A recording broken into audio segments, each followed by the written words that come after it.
Ok, super. Bonjour à tous et à toutes et bienvenue dans cette nouvelle édition du Book Club de Femmes et Diversité, une association que j'ai créée en novembre 2019 pour porter la question de la diversité des femmes et des femmes de la diversité à travers l'image et les récits inspirants. Donc je le fais à travers trois outils essentiels. D'abord un long métrage, Franco-Maghrébine, portrait d'une nation française, qui met en lumière les femmes de la diversité et comment elles se saisissent de ces identités additionnelles pour œuvrer à une société plus juste et plus ouverte au monde. Le deuxième axe de notre travail, c'est Paroles de femmes, une collection de portraits de femmes inspirantes, de femmes qui osent. Et enfin, cette parenthèse littéraire mensuelle, le Book Club de Femmes et Diversité, qui donne la parole aux écrivaines qui nous enchantent pour aborder les questions inhérentes à la condition des femmes. Alors, Silence Orange. Alors aujourd'hui, je suis ravie de retrouver une écrivaine publiée chez Mindset Édition. Mindset Édition que j'avais eu l'occasion de rencontrer à travers donc la fondatrice, Julie Dénès, que j'ai eu l'occasion d'interviewer dans le cadre de Paroles de femmes. Et puis, aussi et surtout, un certain nombre d'auteurs ici présents.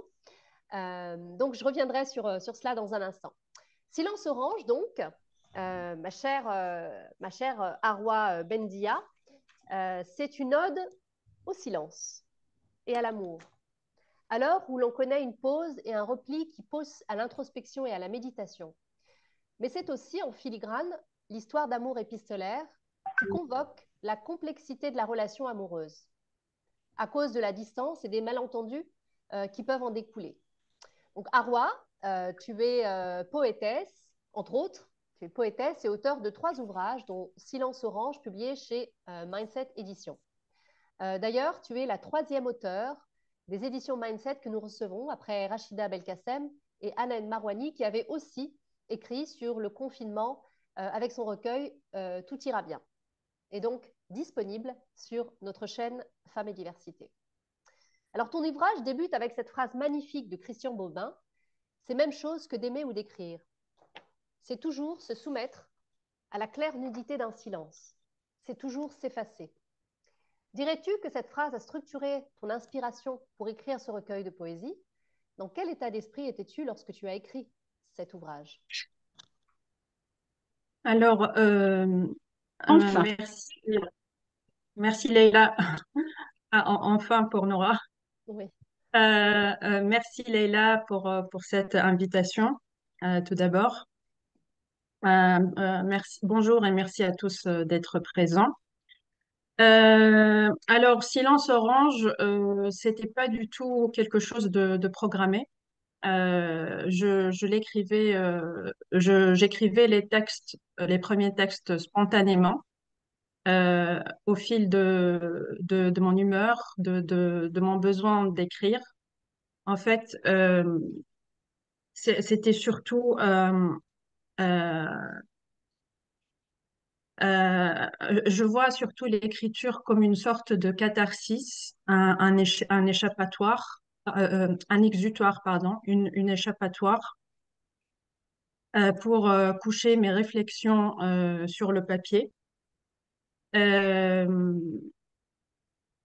donc, T- t- euh, les premiers textes sont nés la plupart pendant la pandémie, où je me posais pas mal de réflexions philosophiques et ontologiques sur la vie, sur l'existence, euh, des réflexions qui ont été engendrées par le déclenchement du virus face auquel on était tous quelque part impuissants. Mhm. Et je suis quelqu'un de plutôt calme et en qui le silence est quelque chose de très important. Et donc, pour moi, l'écriture est, est venue, elle est née spontanément du silence, qui est le leitmotiv de cet ouvrage-là. C'est la matrice dont, à partir de laquelle sont construites les briques qui composent ce recueil-là. Et, donc, voilà, comme je disais, c'était quelque chose de spontané. L'écriture est née du silence. Et on peut pas, pour moi, c'est très important, l'amour comme thème. Donc, à part les réflexions philosophiques, j'étais amenée à écrire sur l'amour, l'amour au sens général, au sens large du terme. Donc, l'amour de son prochain, euh, l'amour d'une manière générale, avant d'arriver à cette histoire d'amour à distance qui est née avec un étranger. Et donc, avant d'arriver à l'amour érotique. Donc, c'est ça, en fait, le lien que j'ai trouvé entre le silence, l'écriture et l'amour, les trois thèmes principaux qui constituent l'ouvrage. Donc, je dirais c'est la trinité sacrée, si j'ose dire, euh, euh, euh, dont parle finalement Christian Bobin à travers sa citation que j'ai mis en épigraphe. Je ne Alors, sais pas c'est vrai. si je réponds Oui, à ta oui, tout à question. fait, tout à fait. Alors, pour revenir sur le titre, c'est vrai que Silence orange évoque à la fois le rouge de l'amour passionnel qui se mêle à la lumière du silence, donc la lumière, le jaune du silence. Est-ce une expérience personnelle que tu as vécue personnellement dans le silence du confinement?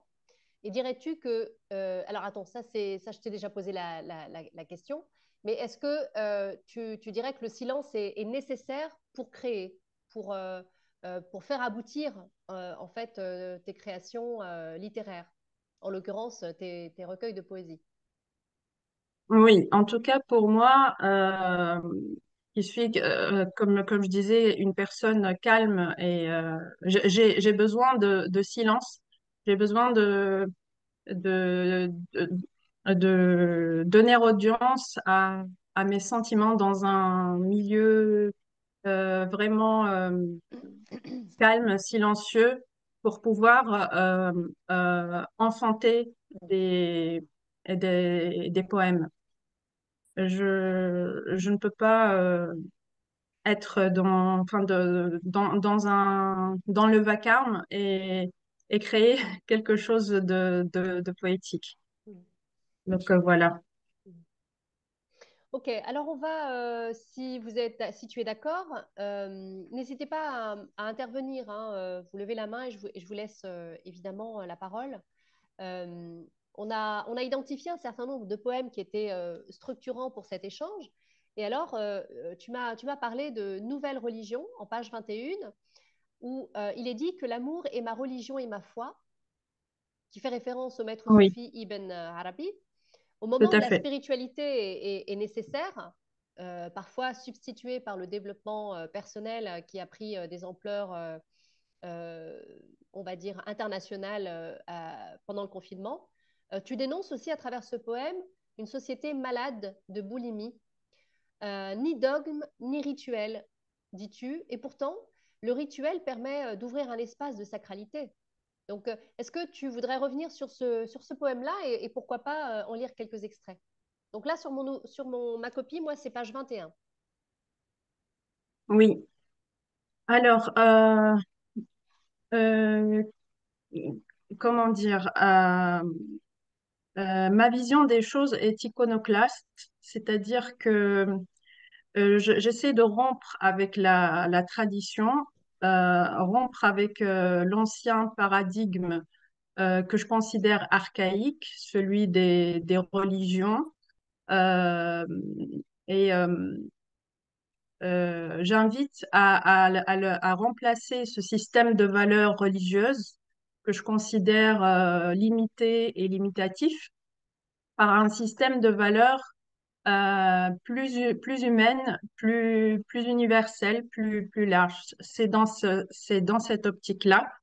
Et j'appelle aussi les hommes à s'affranchir de tout ce qui peut entraver leur liberté de penser, y compris donc les idéologies religieuses et autres.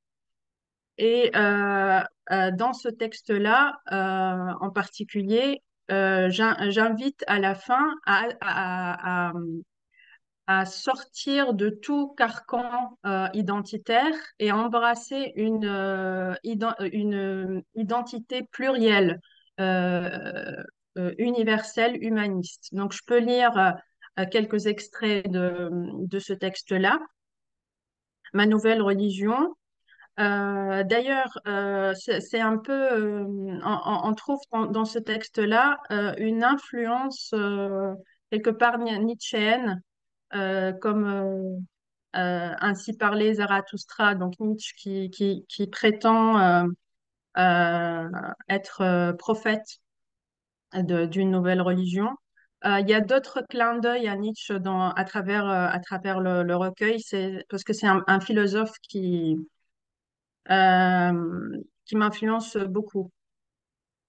Donc, j'ai reçu une révélation. Je suis prophétesse d'une nouvelle religion. Et j'ai mis nouvelle avec un point d'interrogation. Je me pose la question parce que pour moi, est-ce que c'est vraiment quelque chose de nouveau, finalement? Et comme tu dis, ça a été déjà professé par Ibn Arabi, dont je reprends littéralement la citation, l'amour est ma religion et ma foi. J'essaye aussi de définir ce qu'est la beauté tout au début de ce texte. Donc, ma mission est de répandre la beauté sous quelle forme qu'elle soit. J'appelle beauté tout ce qui chatouille l'essence divine de l'âme pour la faire danser des moi. Une œuvre d'art, une sculpture, une peinture, de la poésie, du théâtre, du cinéma, de la musique, une poterie et que sais-je encore d'artistique. Une équation mathématique, une découverte scientifique. Un paysage naturel à couper le souffle. Une montagne, une forêt, une mer, un désert, un ciel, un soleil, une lune, des astres et des étoiles et que sais-je encore dans la nature. Un geste bienveillant envers sa planète et son prochain. Point de vérité dans ma religion. Soit elle est plurielle, soit elle n'existe pas. On ne devient singulier qu'en adoptant le pluriel comme mantra. Je glorifie la vie, la nature et l'humain. Ma prière est un savoir conscient. Ma prière est le travail et l'acquisition d'une science responsable, sans jamais vendre son âme au diable. Mon diable est dans l'excès. La surproduction reproduit le diable, épuise la terre et abrutit l'homme. Cela n'est aucunement un détail. Là encore, c'est Nietzsche, puisqu'il dit le diable est dans le détail. L'enfer est l'asservissement de l'homme aux industries capitalistes. L'enfer est le capitalisme acharné et débridé. L'enfer est le dérèglement climatique. En fait, je dénonce là tous les excès du monde moderne. L'enfer est la dépression de l'homme. L'enfer est dans la famine, la guerre, les maladies, la misère. Le paradis se trouve dans le rire et le sourire. Le paradis est l'extase intellectuelle. Le paradis est dans toute chose belle. Il gît dans tout ce qui fait plaisir sans nuire et qui ne peut être que lumière dans l'obscurité. Mon Dieu est la beauté, avec un grand B.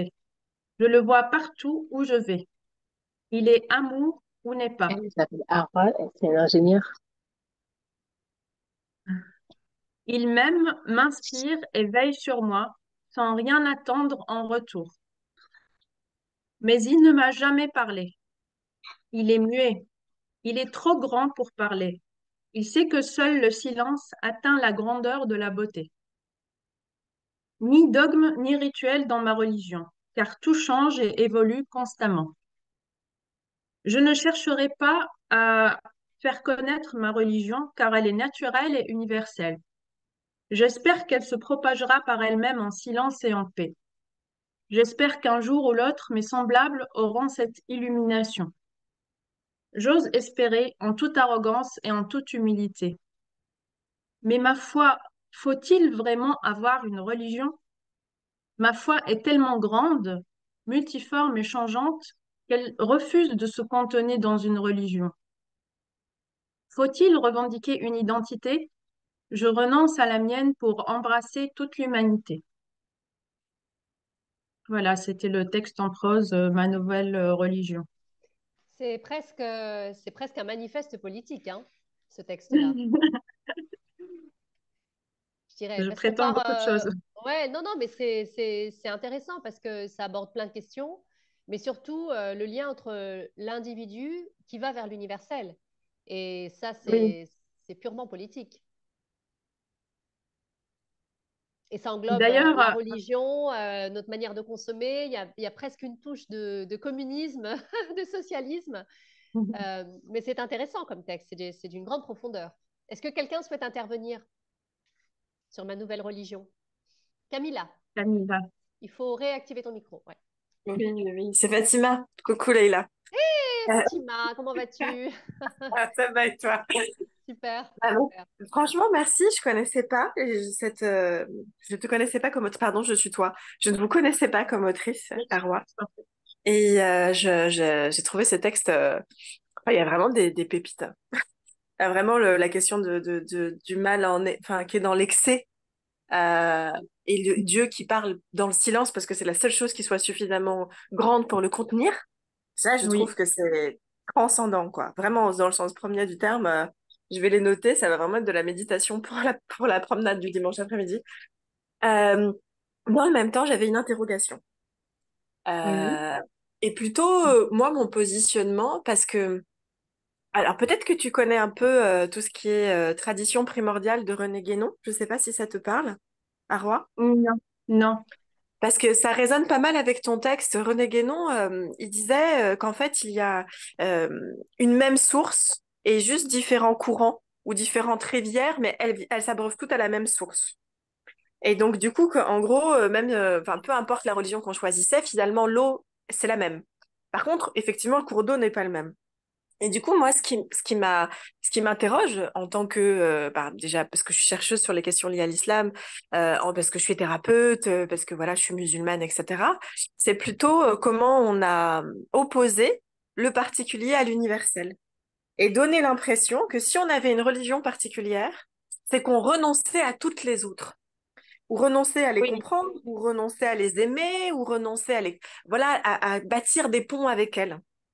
Et moi, je sais que j'ai jamais, en tout cas, c'est mon cas, c'est pas le cas de tout le monde, mais j'ai jamais été autant dans l'universel que depuis que j'ai accepté le fait d'être particulière. Et du coup, et dans le particulier, je parle aussi de la religion, de l'islam. Et souvent, on me dit, bah, et justement, dans cette tradition primordiale de René Guénon, parce qu'il y a vraiment eu une stigmatisation de la religion comme n'étant pas l'universel, justement. Et donc, comme la religion en général, après, c'est l'histoire de la France et de son anticléricalisme. Mais il y a toujours cette impression qu'en fait, et c'est pour ça d'ailleurs que la France, comparée à beaucoup d'autres pays, a beaucoup de mal avec les singularités et avec l'idée de communauté. Donc il y a la communauté nationale, mais les communautés, dans l'histoire de France, ça a toujours été comme un ennemi, parce que ce serait un ennemi à la communauté nationale, sans jamais envisager que finalement les communautés pouvaient peut-être parfaitement s'inscrire à l'intérieur de la grande communauté et qu'elles sont pas excluantes les unes les autres en fait, et qu'au contraire elles peuvent résonner les unes avec les autres. Et du coup, je me demande oui, s'il n'y a pas une forme de conformisme parfois a du coup présenté bah, justement sa religion comme étant une religion universelle, ce qui plaît beaucoup euh, au républicanisme intolérant, sans peut-être envisager que bah, les religions et les personnes qui sont inscrites dans des religions et qui les comprennent à leur manière peuvent aussi complètement s'inscrire dans une posture universelle, mais depuis leur position et sans jamais nier que pour mieux comprendre l'universel, il faut le situer en fait. Et que, étant des hommes, des êtres humains, j'allais dire incarnés, on est forcément situé dans l'espace social en fait. Et que ça ne nous prive pas de la vue, ça fait juste qu'on a un point de vue en particulier, voilà, et qu'on peut aussi appréhender ceux des autres. Voilà. C'est juste mon point de vue à Hum, hum. moi. Ah, je comprends ton point de vue et je respecte, oui, oui, tout à fait. D'ailleurs, je pense que le, comment dire, le fait d'essayer de nier les particularités, ça vient du fait que les hommes ont du mal à se tolérer les uns les autres et à vivre ensemble en paix. C'est pour ça qu'on a essayé de créer on a essayé voilà, de taire ces particularités-là et de, d'essayer de trouver quelque chose d'universel. Mais oui, je rejoins tout à fait ce que tu viens de dire, je comprends. Et d'ailleurs, la comparaison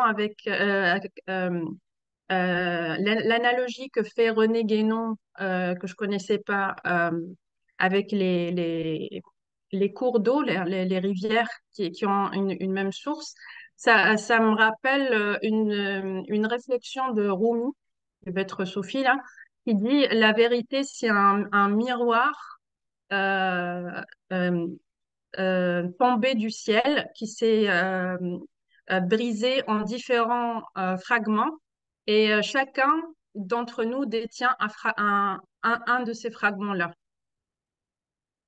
Euh, pour l'histoire des particularités, j'aimerais aussi lire le début d'un de mes poèmes, Olivier Numide.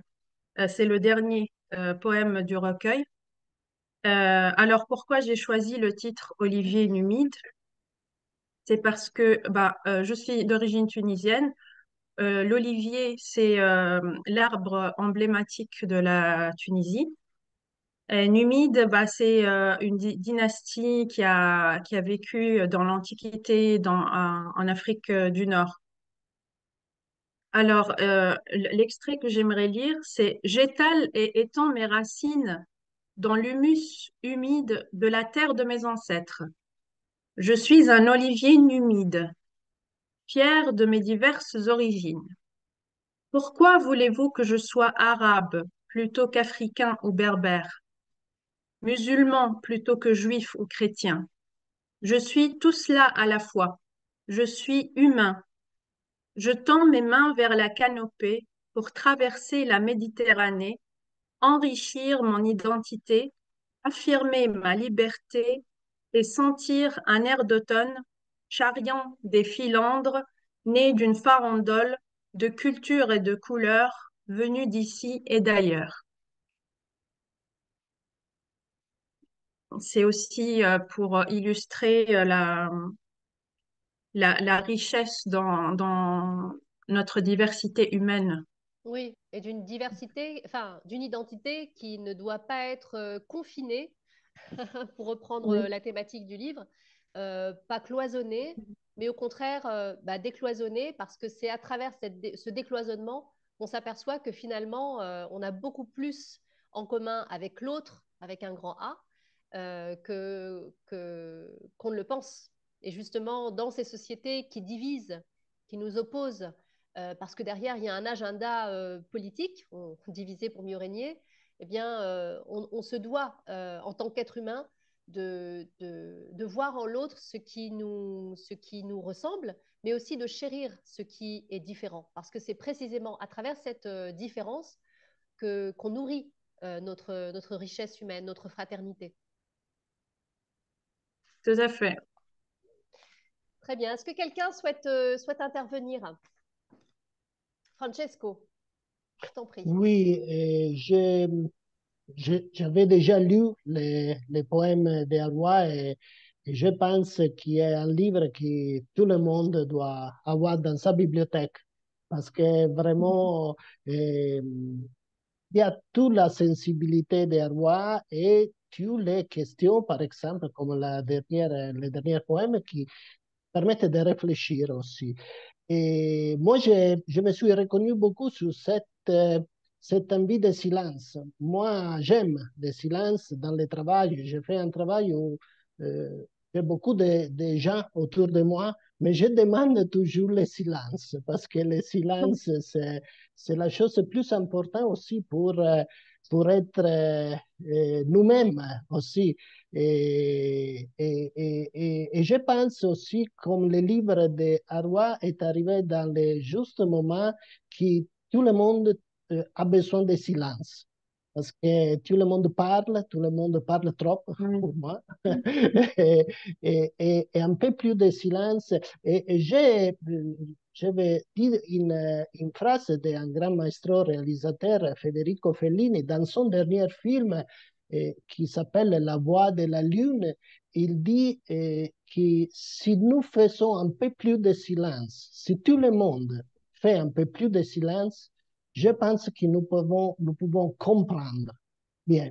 Et c'est une phrase qui est géniale parce que c'est de grande actualité.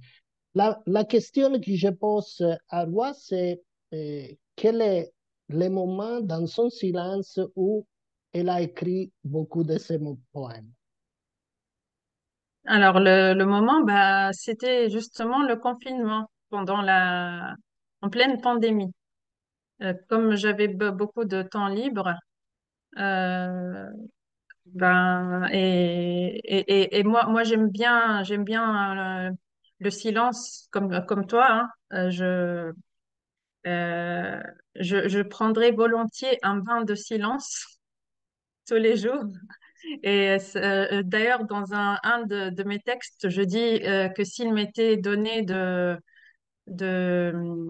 créer un dieu du silence, je le ferais et je lui rendrais un culte.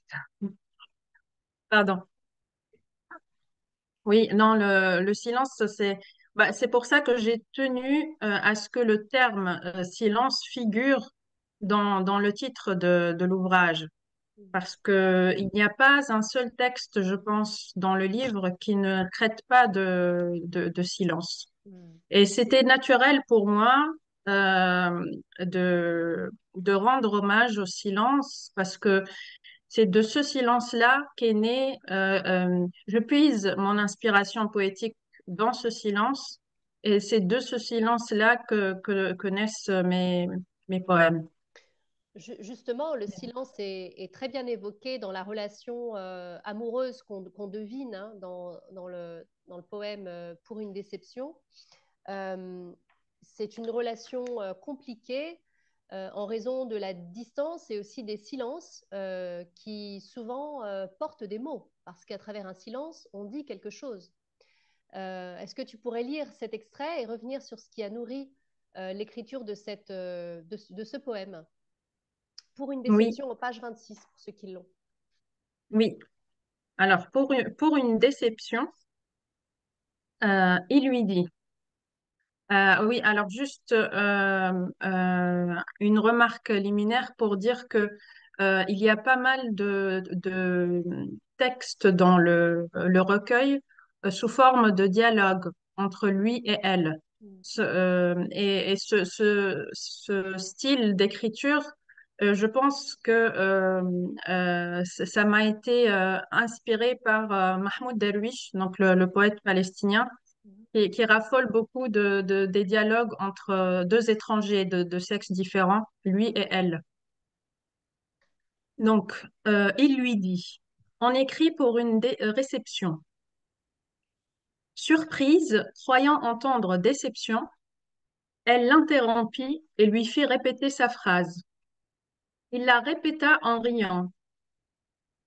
Elle rit de bon cœur avec lui, mais au fond d'elle-même, elle se dit, pour ma part, j'écris pour une libération. J'écris pour épancher des torrents d'émotions qui s'emparent de moi ardemment et auquel il n'existe d'autre baume que le calame pour soulager mon âme. Cependant, elle, qui aimait se poser tant de questions, se demanda, et si on écrivait alors pour une déception? Et si j'aspirais à décevoir en écrivant? Non par des textes légers, cela s'entend, mais par de la poésie de la transgression, qui ébranlera toutes les convictions. Cette poésie décevra tous les moutons, mais ravira, pardon, tous les loups libres et solitaires. cette espèce qui m'intéresse et qui m'est chère. Que m'importent les agneaux dociles et suiveurs, qu'ils soient déçus. Peut-être un jour, à leur bonheur, sauraient-ils entendre et finir par désobéir, se libérer de leur assujettissement et en guérir. Tant que sera ma chair, tant que le sang coulera dans mes artères, ma voix retentira dans le silence de l'univers. Il n'y a que le trépas qui, peut-être, me fasse taire. Donc, ce texte, c'est surtout pour souligner le rôle de l'écriture euh, euh, dans la, comment dire, pour secouer les convictions, ébranler les conventions Hmm. euh, et inciter, comme je disais, les hommes à, à s'affranchir de toute servitude, euh, de tout ce servage. Hmm. Je parle donc des moutons de Panurge, Hmm. décevoir les moutons. Euh, euh, que m'importent les agneaux dociles les suiveurs. Je préfère les loups qui sont connus pour être libres et solitaires, les loups qui, euh, euh, comme ceux dont parle Alfred de Vigny dans son poème La mort du loup, les loups qui ne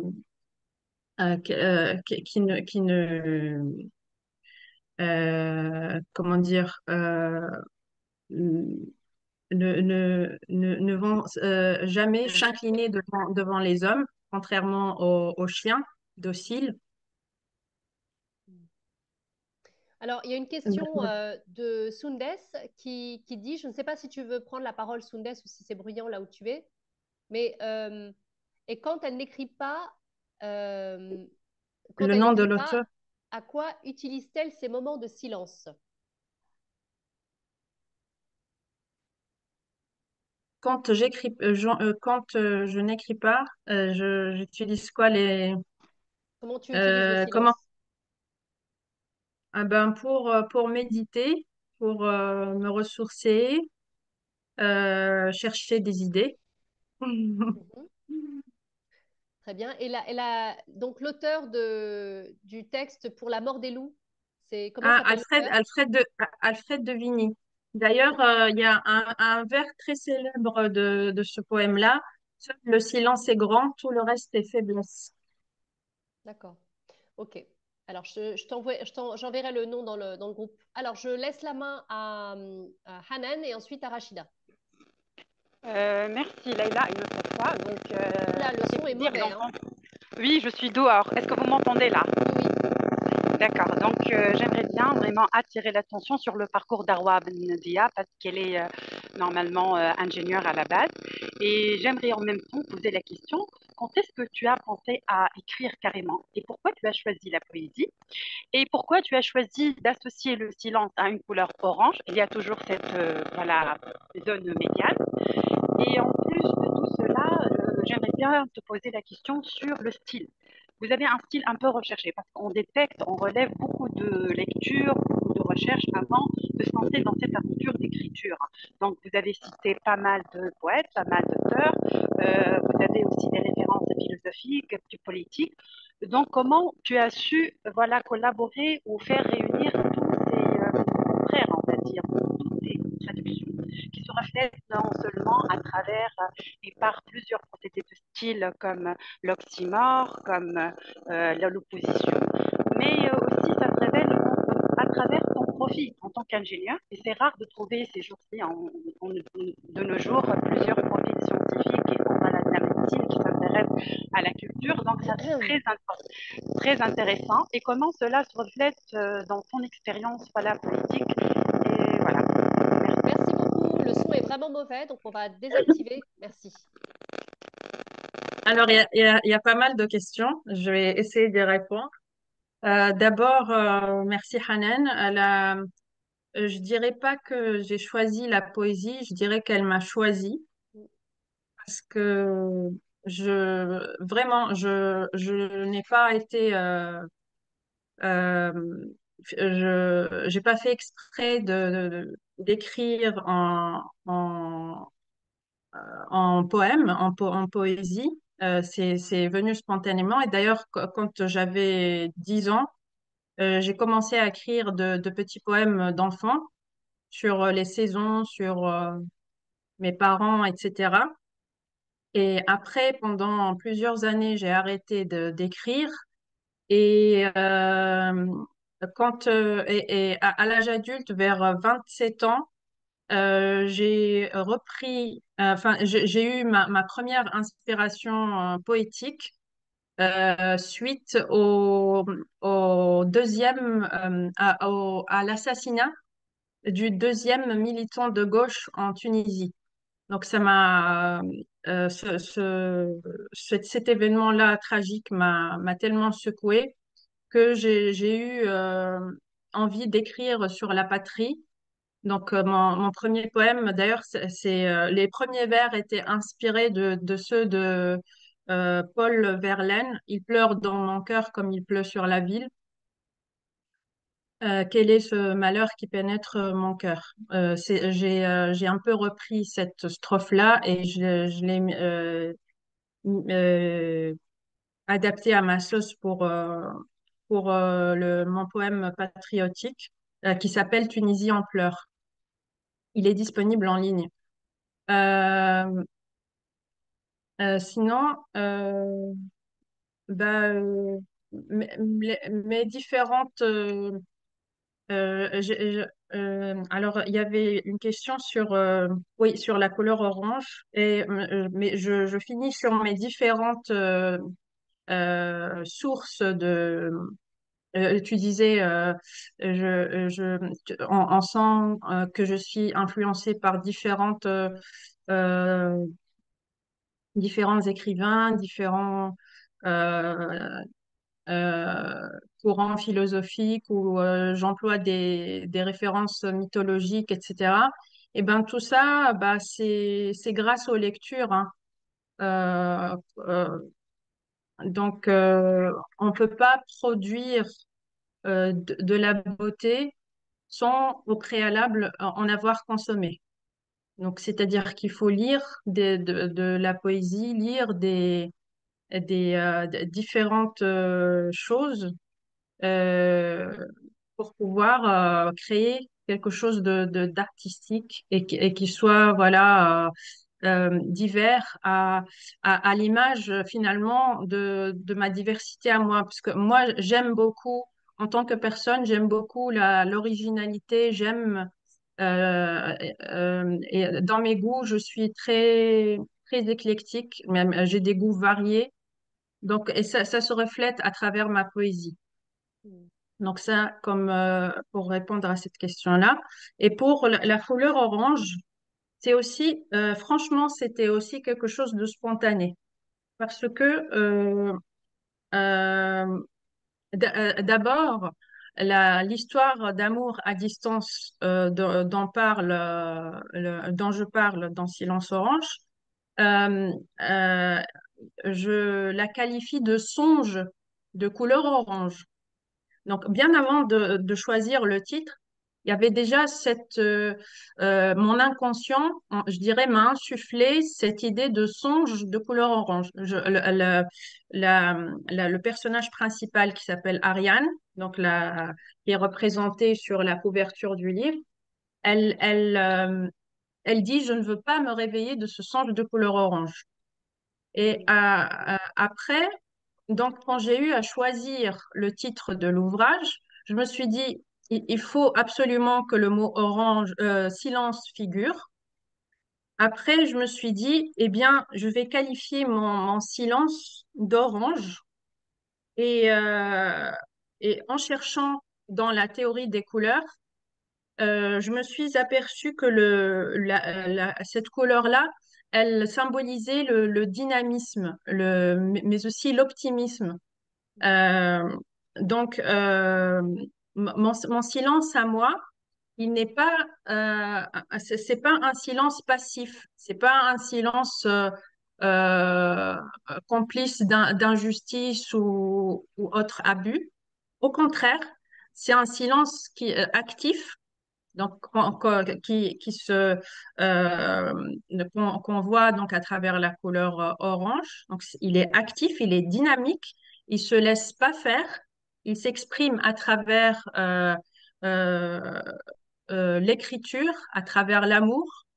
Donc, il y a cette dualité de yin-yang, donc le yin dans le silence et le yang, donc le dynamisme, dans la couleur orange.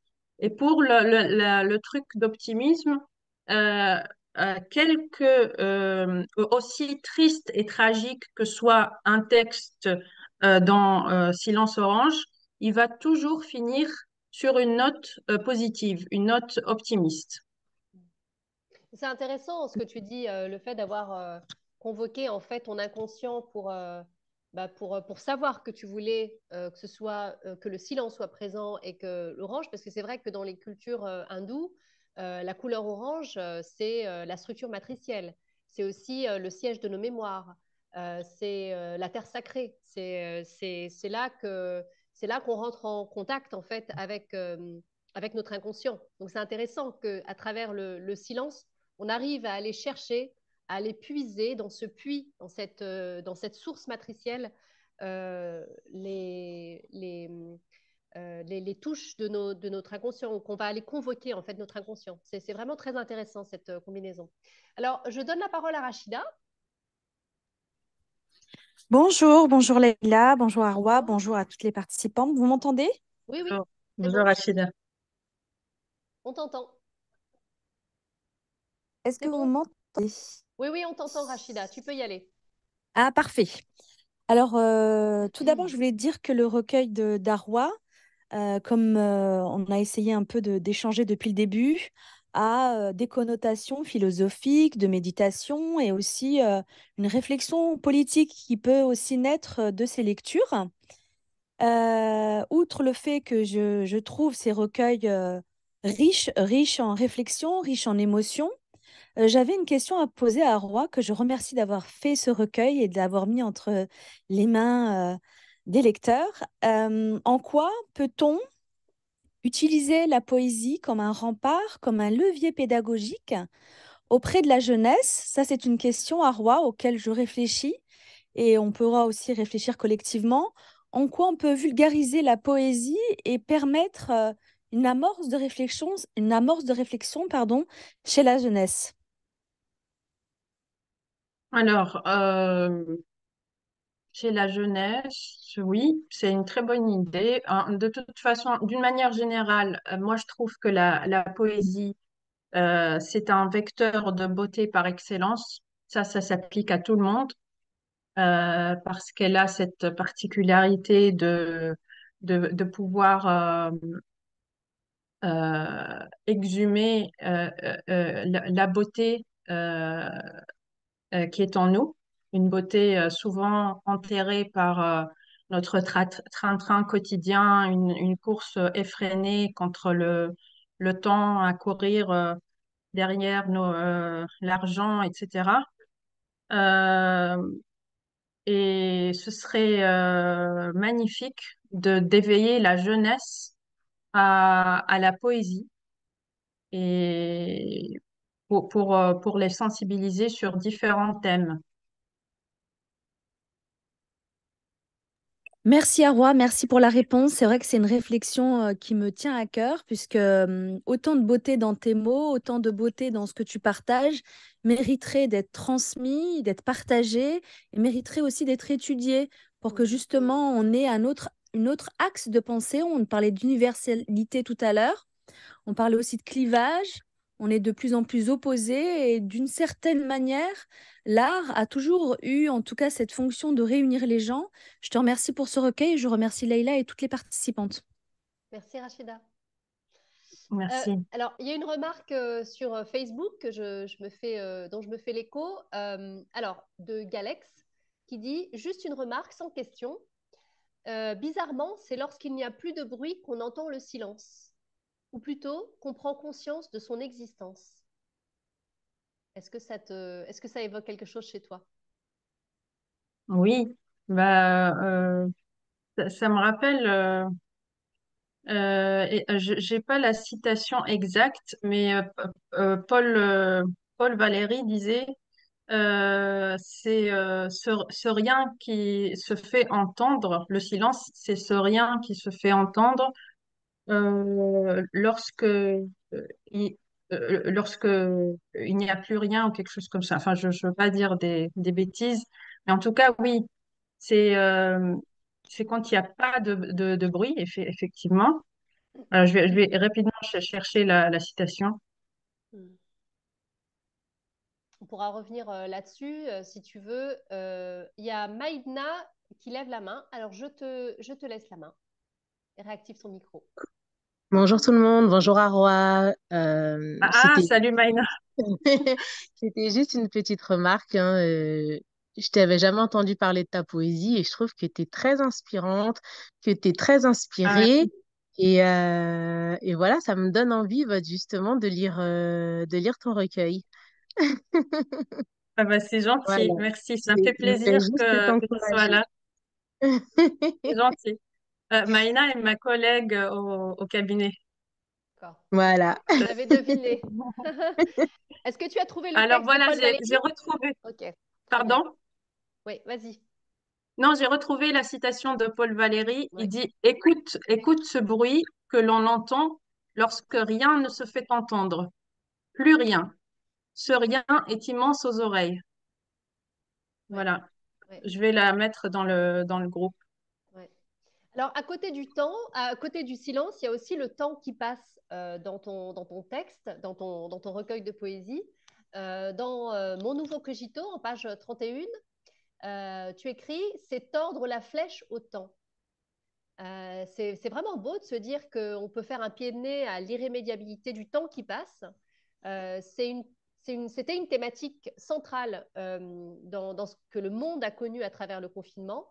Quel a été pour toi ton rapport au temps? Parce que c'est vrai que le temps s'est étiré pendant le confinement et il a aussi fallu qu'on le fractionne pour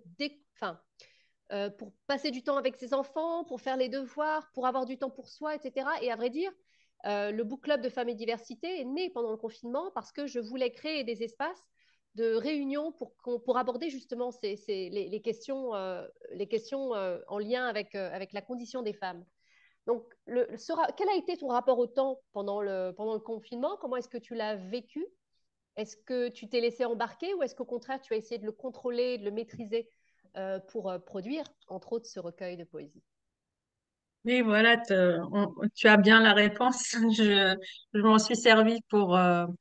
déjà, j'avais l'impression que le temps s'était dilaté, comme tout le monde, hein. On avait plein de temps et on était un peu prisonnier dans son chez-soi. Et donc, j'ai essayé euh, de tordre, justement, tordre la flèche du temps, comme je le dis dans mon nouveau cogito, euh, pour, euh, pour faire profiter ce temps-là euh, euh, dans le bon sens, euh, immortaliser mes pensées par l'écriture, euh, produire quelque chose et le partager avec les autres. Et voilà, ça s'est concrétisé finalement à travers Silence Orange. Comme je disais au début, ce n'était vraiment pas programmé. J'écrivais juste pour m'épancher, pour répondre à mon besoin d'écrire, tout simplement. Et finalement, voilà, au fil du temps, j'ai accumulé pas mal de textes que je voulais partager avec les autres. Je, Mon nouveau cogito démarre avec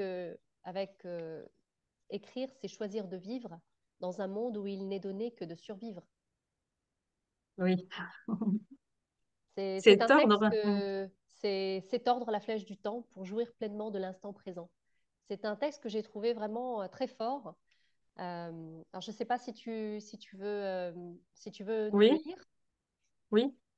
Alors, écrire, c'est choisir de vivre dans un monde où il n'est donné que de survivre. C'est tordre la flèche du temps pour jouir pleinement de l'instant présent. C'est peindre avec les mots toutes nos joies, tous nos maux. C'est éclairer l'obscurité et se frayer un chemin dans l'immensité. C'est transcender la réalité pour inscrire ses rêves dans l'éternité. Écrire, c'est voyager par la pensée, en concevant sa propre odyssée, empruntant divers itinéraires vers le cœur de l'humanité. Écrire, c'est se fondre dans la divinité et plonger dans l'infinité de l'univers.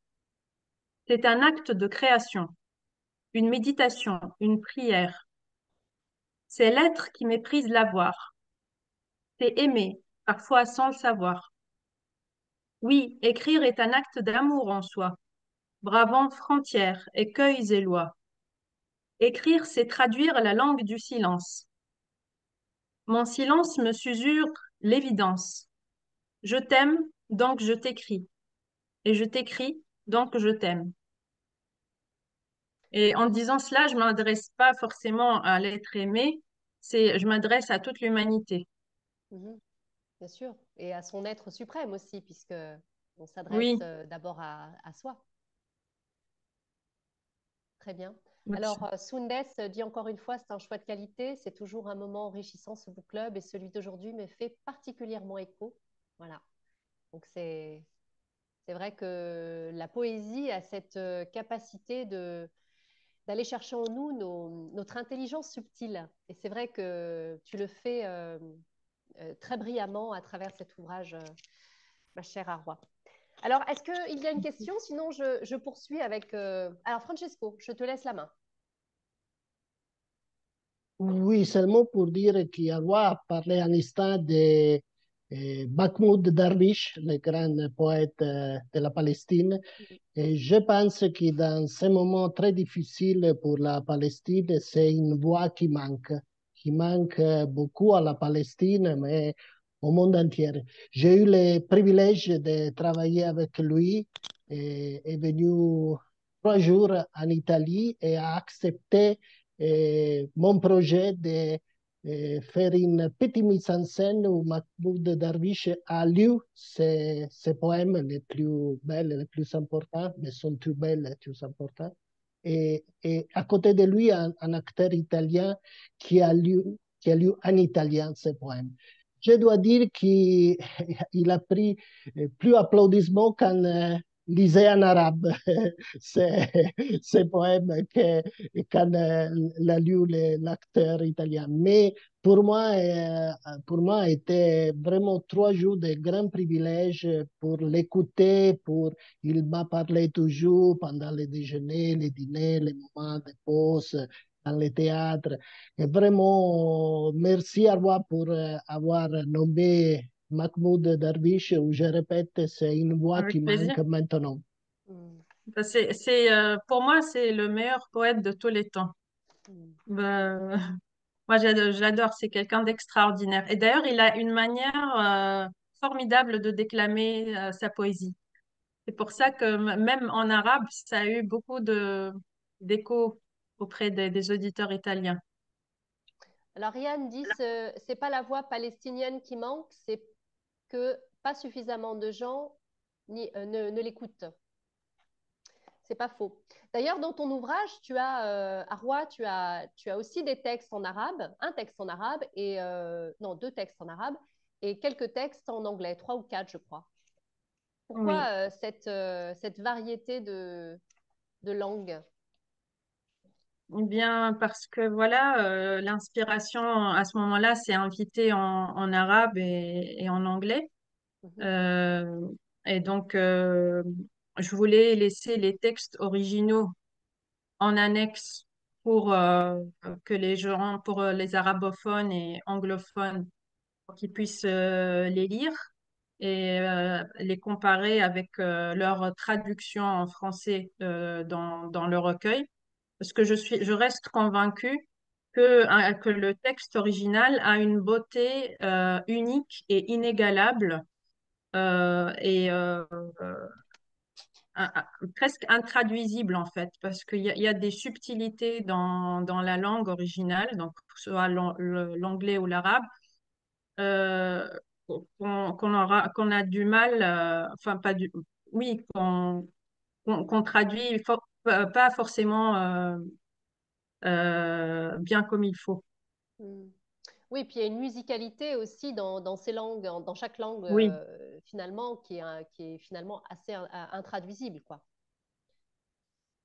Ok, oui, alors, Hanan est en train de se connecter. Alors, j'aimerais terminer sur le dernier poème qu'on a identifié ensemble, c'est L'Ultima Volta, donc la dernière fois, donc titre italien pour un texte en français, oui. intéressant, où là, il est question de l'idéalisation de l'autre, notamment lorsqu'il y a de la distance. Alors, c'est vrai que Oui, dans quelle mesure est-ce que la distance permet de changer le regard sur notre relation?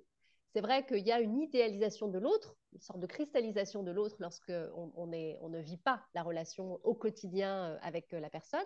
Est-ce que la distance ne rend pas les liens plus précieux aussi, finalement?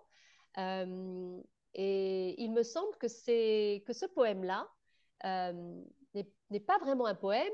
On a l'impression que c'est un récit qui ressemble à une nouvelle, non? oui, Ultima oui, oui. Volta.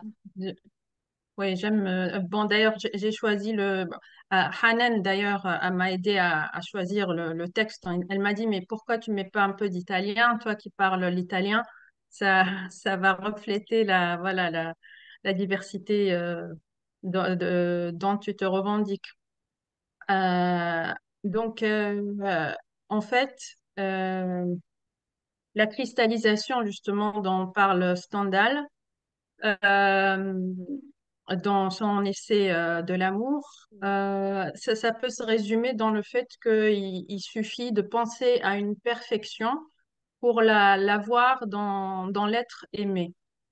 Et la distance, au parler comme ça, par écran interposé, loin l'un de l'autre, ça facilite énormément ce processus de cristallisation. Donc, dans l'histoire d'amour à distance, il y a deux phases.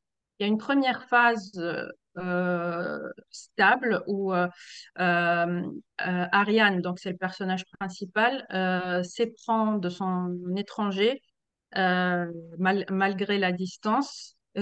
Comme tu dis, donc ça rend précieux cette relation. On a l'impression que c'est quelque chose de rare, d'unique. On, on est emballé au début. On dit, ah, mais malgré la distance, malgré l'absence du corps, eh bien, euh, j'aime mon étranger, mon amour est pur pour lui. Euh, et voilà, donc j'ai écrit pas mal de textes pour chanter cet amour-là. Il y a aussi des textes érotiques. Donc voilà, ça c'est la phase stable où je suis sûre de cet amour, je suis sereine, il n'y a aucun doute sur mes sentiments, etc. Et après, à la longue, donc avec le temps, on commence une phase instable où je suis remplie de doutes finalement. Cette absence prolongée m'use et me fatigue. Je suis dérangée par l'absence constante de corps. Je pense que le corps, c'est un élément clé, un élément essentiel pour l'épanouissement d'une relation amoureuse. Et puis, je suis remplie de doutes, notamment quant à la fidélité de l'être aimé que je ne vois pas, qui est très loin de moi. Donc, voilà, voilà, l'Ultima Volta, ce texte-là sous forme de dialogue, vient raconter euh, euh, comment se déroule finalement la dernière phase. Tu veux que je le lise, Leïla? Oui, je veux bien que tu lises un petit extrait, D'accord. la dernière partie, si tu veux. Alors, un extrait, elle dit déterminée à partir, elle lui lança. Même si nous ne nous voyons pas, même si nous ne nous parlons pas, même si nous ne nous écrivons pas, je crois que nos âmes s'aimeront toujours de loin, paisiblement, loin des distances, loin du temps, loin de l'absence, loin des silences, loin des soupçons, loin des tourments de l'imagination. Touché par sa délicatesse, il lui dit: j'aime cette grandeur d'âme qui te rend digne d'amour, de respect et de sacrifice. Une personne de ton étoffe mérite d'être aimée en silence et sans contrepartie. Tu me fais vivre la plus belle des tragédies. Je t'aime. Aussitôt qu'elle entendit ces mots qui l'émurent terriblement, elle se mit à pleurer à chaudes larmes, sans relâche pendant au moins une bonne demi-heure. Elle décida de cette rupture objectivement et en son âme et conscience. Ce n'était donc pas tant la rupture que le fait de savoir qu'il pouvait souffrir qui la chagrina le plus. Mais qu'il qualifia de belle sa tragédie, la soulageait quelque part. Elle faillit lui répondre afin de le consoler qu'il n'était pas seul dans la tragédie, mais elle choisit de se taire. En effet, il n'y avait plus de mots qui pouvaient égaler ces mots, finissant par la plus belle des déclarations d'amour qu'on ne lui eût jamais faites. Elle ne se remit pas facilement du mot tragédie, qui la troubla et la secoua si impétueusement qu'elle continua à pleurer sur son oreiller ce soir-là, comme si elle voulait se vider de l'étranger qui l'habitait et était devenue une partie d'elle-même.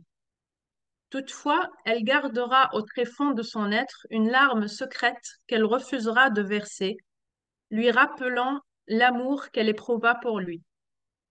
Elle se réveilla le lendemain et commença à écrire, résolue à sublimer cette tragédie pour la lui offrir et l'offrir au monde entier.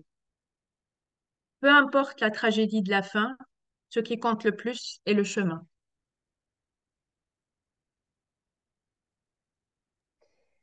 Merci beaucoup pour ce beau texte. Est-ce que quelqu'un souhaite intervenir? Alors, Aïcha dit merci pour cet espace de partage dont mon silence s'est posé sur l'écoute de la beauté universelle qu'offre la poésie. C'est très joliment dit, Aïcha. Est-ce que quelqu'un souhaite intervenir sur ce très beau texte qui nous laisse un peu, un peu sans voix? Alors, euh, j'aimerais j'aimerais revenir sur, c'est pas anodin, il y a un QR code sur la première page de ton recueil de poésie. De quoi Oui. s'agit-il? Eh bien, quand on le scanne, ça renvoie vers le lien YouTube du teaser vidéo Mhm. de Silence Orange, fait par la maison d'édition Mindset. Donc, c'est une D'accord, trentaine de secondes.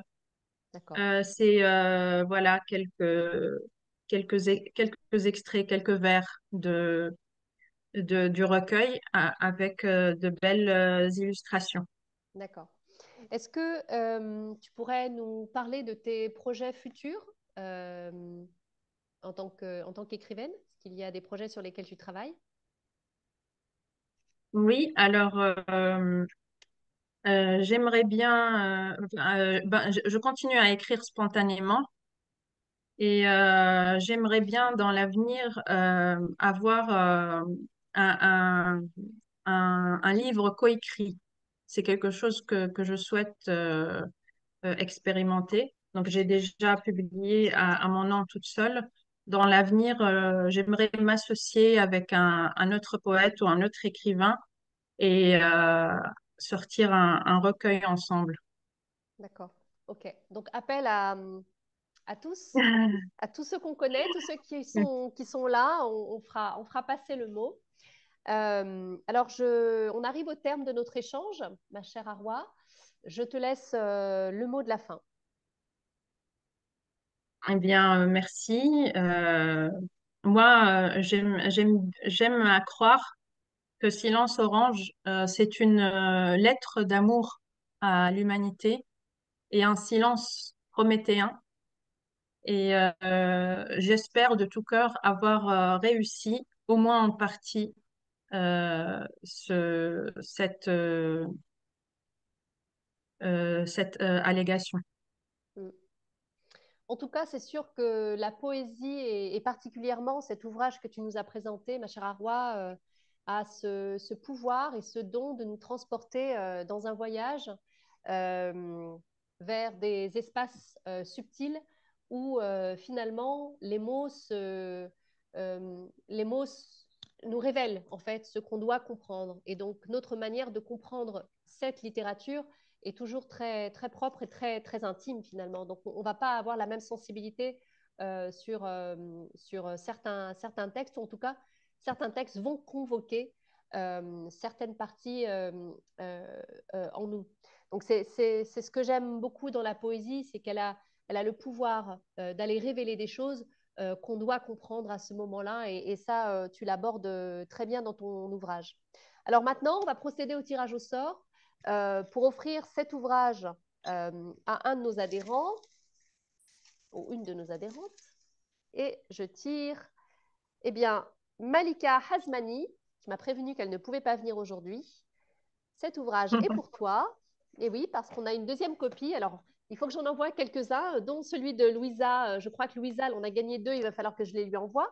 Et puis, je remercie d'ailleurs au passage toutes les personnes qui ont renouvelé leurs adhésions à Femmes et Diversité. C'est grâce à vous qu'on peut poursuivre notre travail de ces espaces de parole et ces rencontres avec des autrices inspirantes.